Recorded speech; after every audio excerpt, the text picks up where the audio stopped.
Hello, everyone, and welcome to my art and cooking channel. My name is Cynthia Maynard, and today I've got a fun little colorful girl here. I pulled out my Jane Davenport supplies and my oil pastels and colored pencils.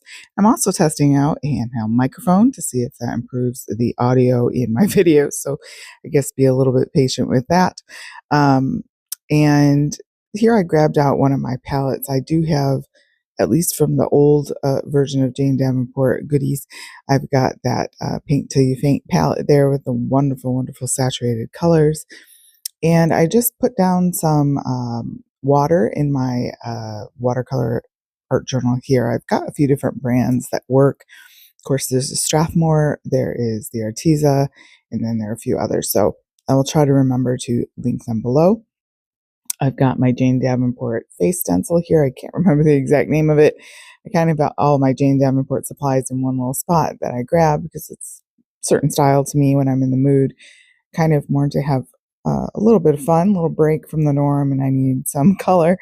And so I grabbed the space stencil and just started going to town. And then I was trying to make her pop out of the page with some skin tone there and began the coloring process. So I think you'll find that, it's fun to kind of use these stencils as a starting off point, even if you can draw faces.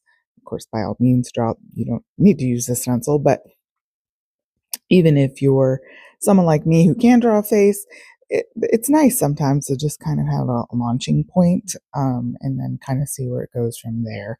And so I was kind of playing around with some different colors. I had tried some things, and I was like, I didn't like where that was going.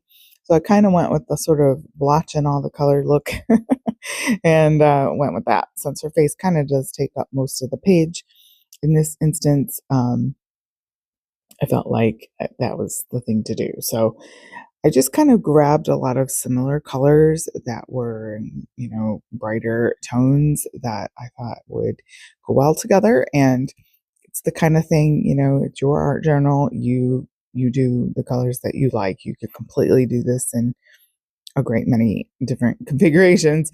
This is just what I did. So anyway, teals and pinks and blues and the greens, purple, all those sorts of things. So sort of a colors spilled on the page, I guess, as it were, and bringing out some white there to go ahead and make some of those colors not feel so heavy.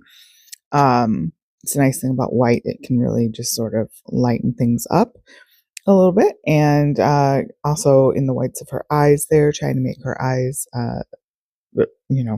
not match the page unless she's got issues. But and then, just kind of filling in as it goes. It was just, again, I happened to film it. It was one of those things, wasn't, it was just an art journal day. I wanted to get some color down. It's in the Jane Davenport mood. And that's basically it. Do you guys still use your Jane Davenport supplies, and which ones are your favorites? You can leave that answer in the comment below. I'd love to know what your favorites are. Have you gotten any of her new stuff? I see lots of great goodies on her website, and it's just a matter of whether or not to invest in those. I do so much work in other areas, so I have to be careful, but it's tempting, especially though, what does she call it? They're like, it's almost like a gouache, I think. What are they called? They're like these little oval sort of pans. If you guys can think of it, leave it down below. But that looks like really great paint. So grab your supplies, guys. Get in that art journal. Create something today. I hope you do. Try something a little fun and different if you need to spruce up whatever, if you're feeling blue. Just get in there and create. I hope that you'll check out all the links below. Of course, like, share, and subscribe. Do all the things that would greatly support my channel. And hopefully this microphone thing will work out. We'll see. And thank you guys so much, and have a great day.